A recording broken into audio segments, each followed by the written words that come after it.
2008 সালে মুম্বাইয়ের তাজ হোটেলে হামলার কথা বললে একটি নাম তার সাথে জড়িয়ে থাকে, আর সেটি হলো আতঙ্কবাদী আজমল কাসব। তার সাথে আসা অন্যান্য টেরোরিস্টদের কথা কিন্তু আমরা ভুলে গেছি, কিন্তু ভুলিনি 21 বছর বয়সী এই আতঙ্কবাদীর নাম, কারণ তাকে জীবন্ত ধরা হয়েছিল। তাই তাকে নিয়ে মিডিয়াতে প্রচুর চর্চা হয়েছিল, এজন্য লোকের মুখে মুখেও তার নাম ছড়িয়ে গিয়েছিল।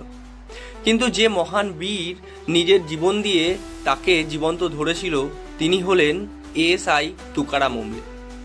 আজ 26শে নভেম্বর এই মহান বীর এএসআই তুকারাম ওমলের সাহসিকতার ঘটনাই তোমাদের বলবো। 2008 সালে 26শে নভেম্বর মুম্বাইয়ের তাজ হোটেলে হামলা চালায় পাকিস্তানি জঙ্গিরা এবং ব্যাপক ক্ষয়ক্ষতি করে দেয়।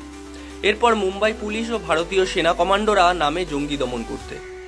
ভারতীয় সেনা কমান্ডোদের কাছে নাকানি চোবানি খেয়ে ভয় পেয়ে গাড়িতে করে পালিয়ে যায় আজমল কাসব ও তার আর এক সঙ্গী।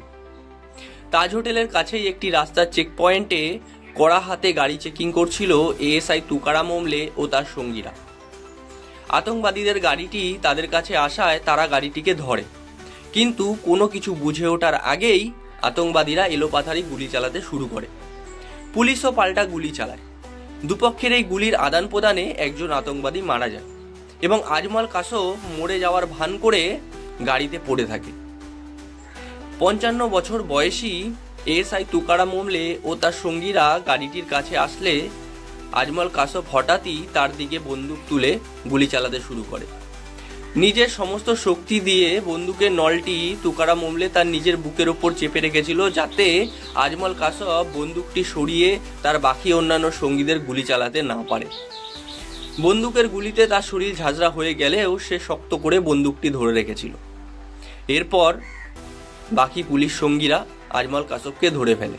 আজমল কাসবকে জীবন্ত ধরার ফলে তার কাছ থেকে বহু তথ্য পেয়েছিল ভারত সরকার। তাই মুম্বাইয়ের তাজ হোটেলের কথা আমাদের যখনই মনে পড়বে, আমাদের মহান বীর এএসআই তুকারাম ওমলের কথা মনে করা দরকার। মুম্বাইয়ের এই অ্যাটাক নিয়ে নানা পাটেকর অভিনীত দ্য অ্যাটাক অফ 26/11 বলে একটি মুভি তৈরি হয়েছিল। মুভিটিতে কিভাবে এই আতঙ্কবাদীরা তাজ হোটেলে হামলা করেছিল এবং এএসআই তুকারামের এই বীরত্বের ঘটনা সুন্দরভাবে উপস্থাপন করা আছে। তোমরা চাইলে মুভিটি দেখতে পারো, মুভিটি অবশ্যই ভালো লাগবে।